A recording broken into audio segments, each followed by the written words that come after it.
Απλά θα πω ένα πράγμα εγώ.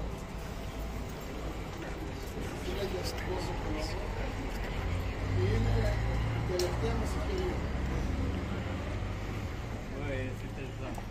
Πολλοί κόσμος, και μεταξύ αυτών και εγώ, η αγωνία είναι μία. Η αγωνία είναι να αλλάξει χέρια ο Δήμος. Για να δούμε την επόμενη μέρα, που η επόμενη μέρα νομίζω ότι μπορεί ο κ. Κασελάκης να τη διαχειριστεί με ένα πολύ καλύτερο τρόπο. Αυτό είναι το ζητούμενο. Τον γνωρίζετε όλοι, θεωρώ ότι τον γνωρίζετε όλοι, είτε σαν γιατρό, είτε σαν αυτοεκπληκτικό, είτε σαν πολιτικό.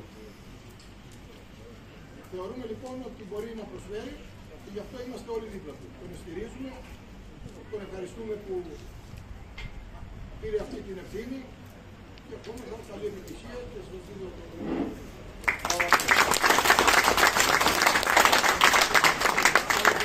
τον κύριο Γιάννη, που είναι στο χωριό μας, εδώ τον στηρίζουμε και τον δίνουμε, δεν τρεχόμαστε για να αλλάξει μια κατάσταση η οποία πάει να γίνει πλέον καθιστημένο. Δυστυχώς και το Κολυμπάρι, από που κατάγομαι, αλλά και όλα τα χωριά που τα γνωρίζω, έχουν προβλήματα τα οποία δεν αλλάζουν δυστυχώς.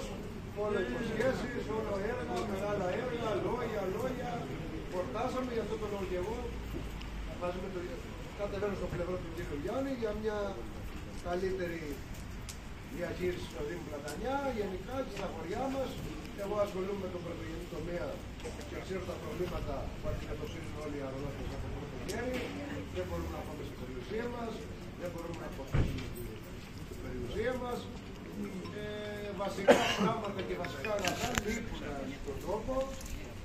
Απλά έχουμε πέσει σε ένα λούκι, θα έλεγα, το οποίο δεν μιλάμε, όλο φωνάζουμε, μουρμουρίζουμε και μετά θα πάμε στην κάλπη και δεν ξέρω τι παθαίνουμε εκείνη τη στιγμή.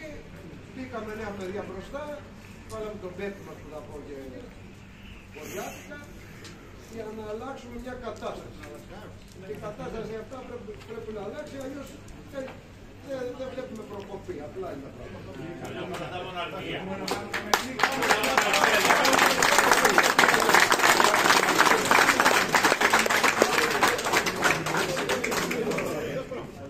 Αγαπητοί συνδημότησες και συνδημότες, είμαστε 5 μέρες πριν από τις αυτοδιοικητικές εκλογές. Τις εκλογές που θα επιλέξουν η καινούργια διοίκηση στο Δήμο Πλατανιά. Επί 13 συναπτά έτη ο κύριος Μαλανδράκης είναι δήμαρχος στο Δήμο Πλατανιά. Παρότι μέχρι και τον Απρίλιο είχε τη θέληση να είναι υποψήφιος δήμαρχος σε κάποιο άλλο δήμο ή αν θέλετε σε κάποιο άλλο κομματικό συνδυασμό, αλλά τελικά επειδή τα κουτιά δεν βγήκανε, επέστρεψε πίσω στην καρέκλα την οποία του φυλάγανε οι πολιτικοί σύμβουλοι, λες και είναι καθεστώς, και τον σηκώσανε ψηλά στα χέρια, λες και είναι ο Μαραντώνας της αυτοδιοίκησης.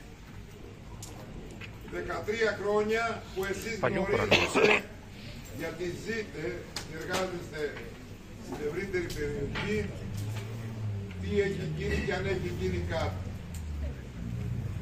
Παρότι έχουμε τη μεγάλη τύχη να ζούμε σε ένα ευλογημένο τόπο, ένα τόπο που συνδυάζει το πλούσιο παραλιακό κομμάτι με μια καταπληκτική ενδοχώρα,